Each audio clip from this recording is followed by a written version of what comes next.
One of the topics I wanted to tackle with this video series is to look at some particular passages in the Bible, especially if they're confusing or perhaps troubling to various Christians, and to kind of dig into them and see what we can find.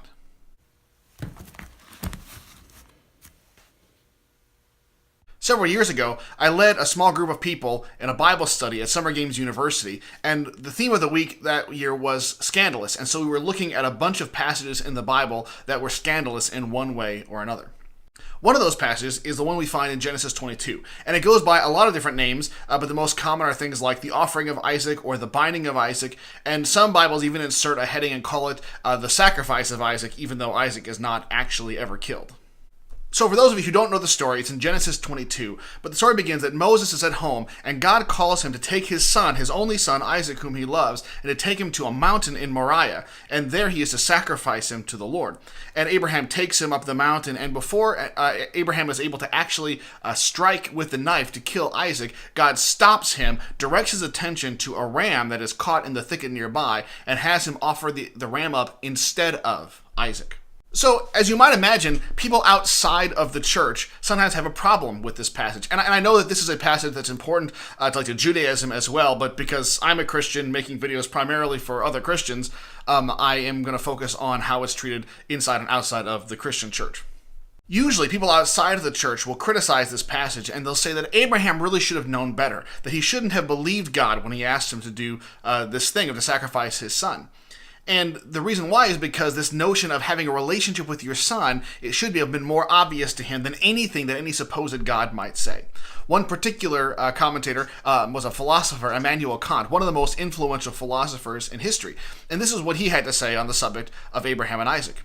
He wrote, "Abraham should have replied to that supposedly divine voice, that I ought not to kill my good son is quite certain. But that you, this apparition, are God, of that I am not certain, and can never be. Not even if this voice rings down to me from visible heaven." So for Kant, the idea is no matter what voice comes, no matter what religious teaching you may have, if it somehow comes into conflict with this notion of a natural moral order, it has to be questioned. It cannot possibly be taken seriously. And in a similar way, in a much more modern time, famous atheist Christopher Hitchens once wrote about this topic. He said, "I'll tell you something. If I was told to sacrifice my children to prove my devotion to God, if I was told to do what all monotheists are told to do and to admire the man who said, 'Yes, I'll gut my kid to show my love of God,' I'd say, 'No, forget you.'" Actually, his language is a little bit stronger than that. So, okay, people outside the church make the very reasonable assumption that this is kind of a barbaric passage. They're not sure what to do with it, and they're not at all certain what they should think about Christians who take that example and take that story and say Abraham is a hero of our faith. We want to be, in some way, like Abraham.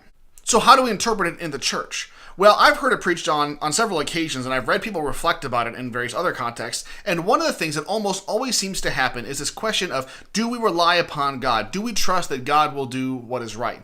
Specifically, it gets played out oftentimes by saying that what Abraham was doing in that moment was saying, I am willing to give God the best that I have. And if what God demands as my best is my own son, I am willing to do it. I'm willing to part with what God has given me in order to show my devotion to God. And there actually is a moment in the book of Hebrews in the New Testament where it describes, it suggests that perhaps Abraham was trusting in the resurrection, that if nothing else, God could raise Isaac back up from the dead in order to carry out his promises. But in any case, the common way that I've heard preachers preach on this has to do with the fact that Abraham is offering up his very best. And the reason why I bring that up is because that is not a new way of preaching this text. It seems to have gone back quite some ways. And I want to read to you from a bit of Søren Kierkegaard's book called Fear and Trembling, where he takes his whole book and tries to deal with this passage in one way or another. And there's several fascinating bits in there. But at one point, he takes up this topic of saying that the reason why Abraham did what was good was because he was willing to give up his best. And this is what he writes. He says, "One speaks in Abraham's honor. But how? By making it commonplace. His greatness was that he so loved God that he was willing to offer him the best he had." Well, that's very true, but best is a vague expression. In word and thought, one can quite safely identify Isaac with the best, and the man who so thinks can very well puff at his pipe as he does so, and the listener can very well leisurely stretch out his legs. If the rich young man whom Christ met on the road had sold all his possessions and given them to the poor, we would praise him as we praise all great deeds, but we would not understand him, even him, without some labor. Yet he would not have become an Abraham even if he had given away the best he had. What's left out of the Abraham story is the anguish. For while I am under no obligation to money, to a son the father has the highest and most sacred of obligations. Yet anguish is a dangerous affair for the squeamish, so people forget it. Notwithstanding, they still want to talk about Abraham. So they talk, and in the course of conversation, they interchange the words Isaac and best. So he's setting his sights on this idea of we substitute best for Isaac, and then we treat it as if those two terms are identical. The problem is when we take that too far and we don't pay enough attention to what we have done. To continue on, he says, everything goes excellently. Should someone in the audience be suffering from insomnia, however, there's likely to be the most appalling, most profound, tragic comic misunderstanding. He goes home.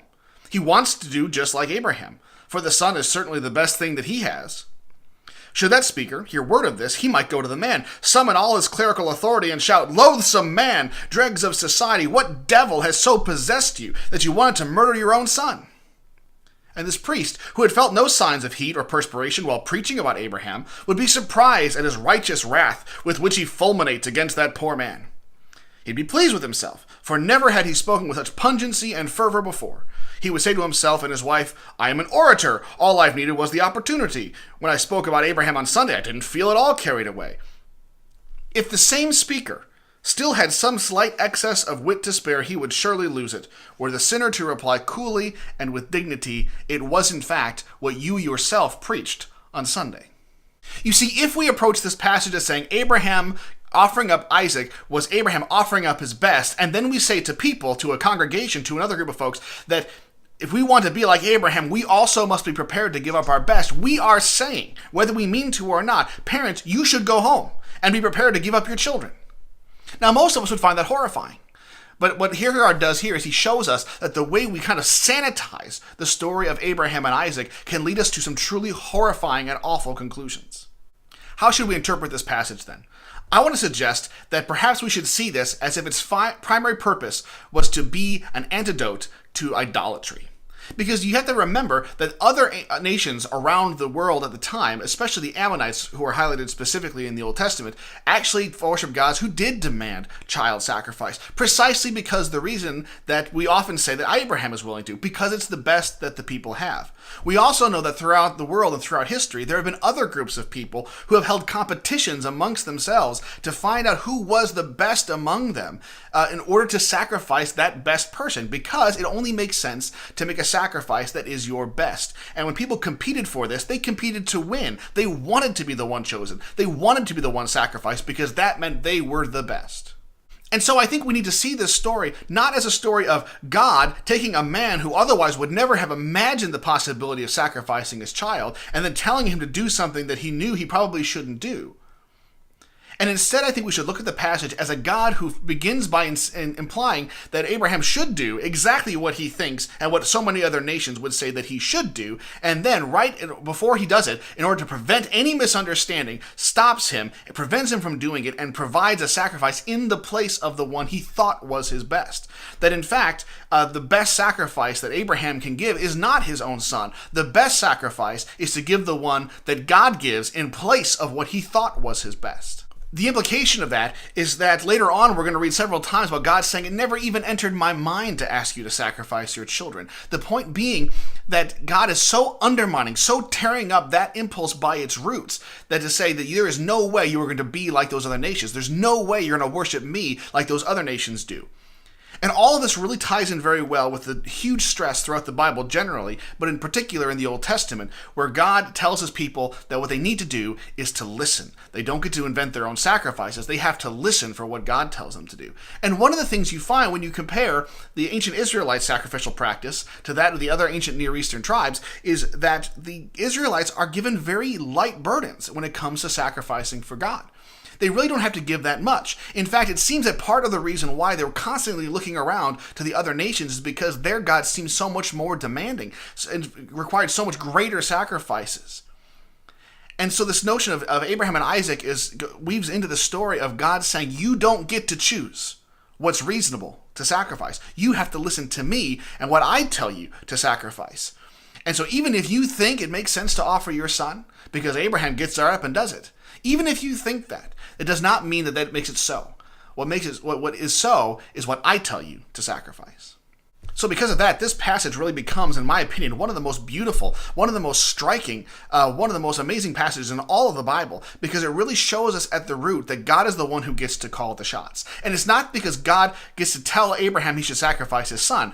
God gets to call the shots because even when it makes perfect sense to go and do exactly that, God gets to say, no, that's not how it works. You must listen to me. And that means you can't just listen to what I said to you yesterday. You can't just listen to what you think you heard from me. You don't get to go the direction that when you heard something a week ago and now you're doing it now, you don't get to stop listening. You still have to listen to see if I'm going to tell you something new.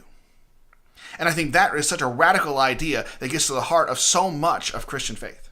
Aside from that big picture thing, there's a few more little bits and pieces about this passage that I would feel like I was incomplete if I didn't mention as well. Because there are huge resonances between this passage, and you see this is part of the long history of the sacrificing of animals, particularly woolly animals like sheep and rams and things of that nature, that we see throughout the Old Testament. We see them with when God has animal skins, and He gives Adam and Eve the animal skins to survive. When later on, when Israel is led out of Egypt by the sacrifice of the lamb on Passover. Throughout years and years later on, where you have the sacrificial tradition where lambs and rams are routinely offered in sacrifice for atonement. That this is part of this notion of the lamb is the one that we give in place of the best that we have to offer. Just like in the Exodus story, the lamb is the one that we give instead of the firstborn son. And all those things get kicked up to the next level when they get taken up by Jesus when He is named the Lamb of God who takes away the sin of the world.